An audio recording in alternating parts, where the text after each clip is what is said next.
Hello students, welcome to the second video that is on our first chapter, and in this video we will see about the hybrid vehicle drivetrains, right? The hybrid electric vehicles, that is HEV, and we will see about the drivetrains of the HVs. Now in the previous video we saw about the history and the basics of all the three vehicles, that is electric, hybrid and fuel cell vehicles, and its impact on the economy and environment as well. Also we saw about why it is required right now, why the requirement is so much imminent, right? It has to be used, or it has to be started using by the population. The maximum population needs to be used that vehicles, that is electric and hybrid, and for that the companies needs to make it proper marketing strategy so that the population will attract to those vehicles.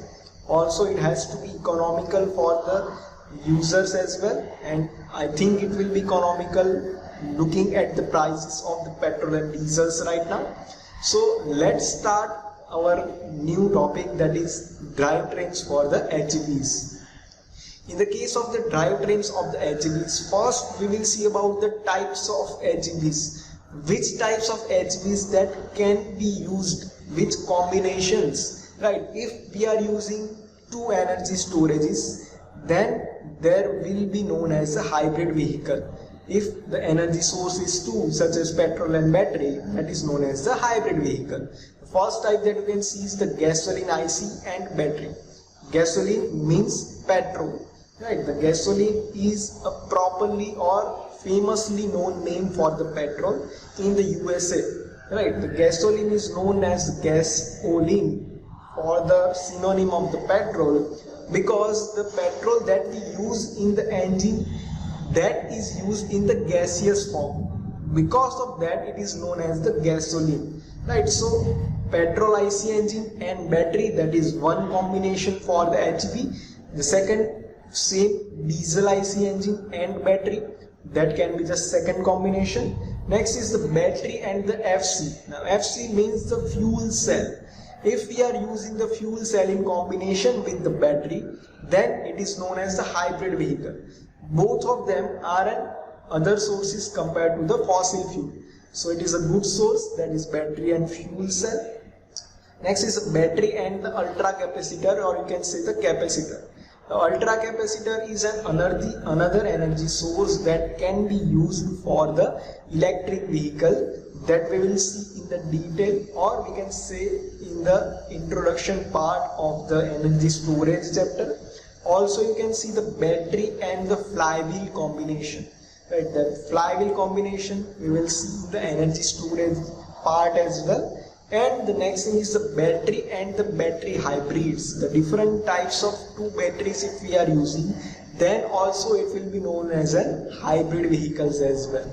So all the things are used whenever in two combination, or whenever we are using two energy sources, then it is known as an HEVs, or we can say hybrid electric vehicles. You can see one common energy source, that is electrical source, that is batteries, right? In all the combination you can see there is one common source, that is batteries. So electrical source will always be constant in case of the HEVs. The other second source will be changed. You can see here the concept of the HEV drivetrain, how the concept is created. One energy source that is connected with energy converter, right? Energy converter converts whichever energy we are using. For example, in case of the battery, the converter connects the chemical energy into electric energy, and that electrical energy will be converted by the converter into mechanical energy that we need to supply to our load or wheels, right? So energy converter in case of the battery or electric vehicle will be motor. The energy source 2 at the bottom part is connected with energy converter 2. In that case, if we are using the energy source that is petrol, then the petrol will have the energy converter as IC engine, and that IC engine will be connected in between them, right? So that power will be collected at an outer part, and that will be connected with our load.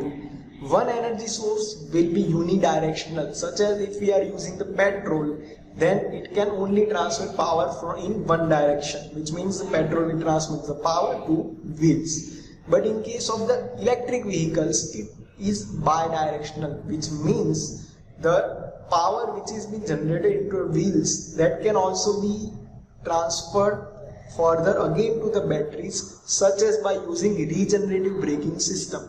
Now that regenerative braking system does what? It gives us the power back from the wheels or with the help of the braking application. When we apply the brake, the heat is generated, and that heat is used by a generator to charge our batteries. So that battery source can be bidirectional, it can transmit the power and it can also receive the power. So this is how a normal hybrid vehicle works. Whichever source we are using, the transmission or the schematic diagram for the drivetrain will be like this. Next is the HEV configurations. What different type of configurations can be used for HEVs, or we can say hybrid electric vehicles. Right now you can see there are number of configurations that can be used. First thing is that powertrain 1 alone delivers the power to the load, right? We have seen one diagram. In that, number of possibilities can be there, right? Whatever source we are using, but the possibilities to transmit the power to our wheels are number of them.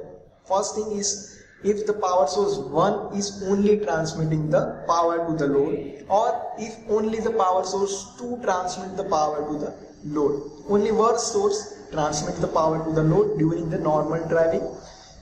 In the third possibility, we can transmit the power with the combination of both the power trains or both the power sources, right? It delivers the power at the same time.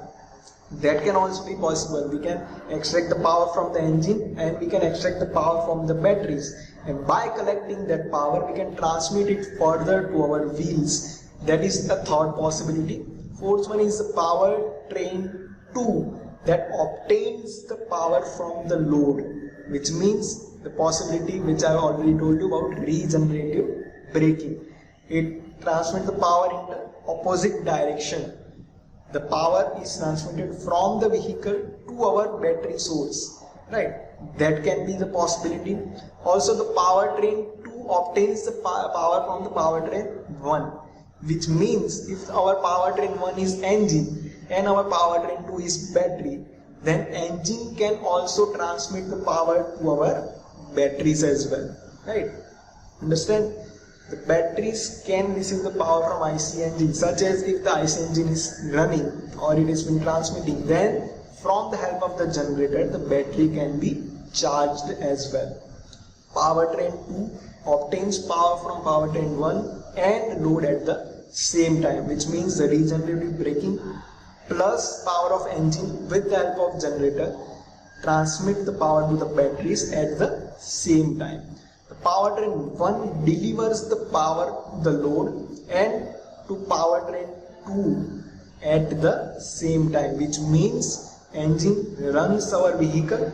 Also it all transmit an extra power that is being wasted to charge the battery, right, at the same time, at simultaneously, right? Powertrain 1 delivers the power to the powertrain 2 and powertrain 2 delivers the power to load, which means the powertrain 1 only delivers the power to our powertrain 2, which means the engine delivers the power to battery, and that battery further transmit the power to our vehicle only, right? So engine is used to charge the battery only, and that battery used to transmit the power to the vehicle wheels. That is a one possibility as well. Also you can see the powertrain 1 delivers the power to load, and load delivers the power to the powertrain, which means the engine runs the vehicle and the vehicle gives the power back to the battery that is going to be wasted, right? So this is a simple concept of the hybrid vehicles. In the hybrid vehicles, the power can either be transmitted to another source or to the vehicle, so lesser amount of the power will be wasted. That is the thing to be noted here mainly, that the lesser amount of the power will be wasted and the optimum amount of the power will be used for our actual output, right? That is the biggest advantage of the hybrid vehicle. In the last case, you can see that during the idling condition, the vehicle can be kept in the running condition with the help of only batteries as well, and that battery gets the power from the vehicle during the normal driving. So we do not have to provide extra power. That power that was going to be wasted will be used to keep the vehicle in the running condition during the idling, right? So these were the different HV configurations. Next is the hybrid drivetrain topologies. Now topologies, which means in the manner of the component connection, in which manner the component is being connected, is known as the topologies, or we can say the architecture of the HVs.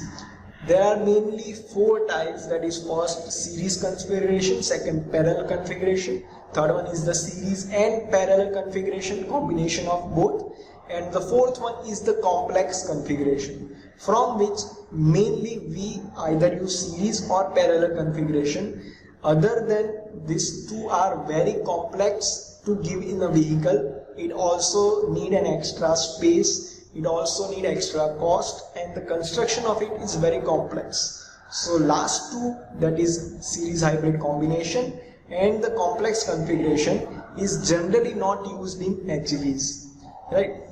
These topologies or these configurations we will see in detail in the next lecture. Until then, thank you so much.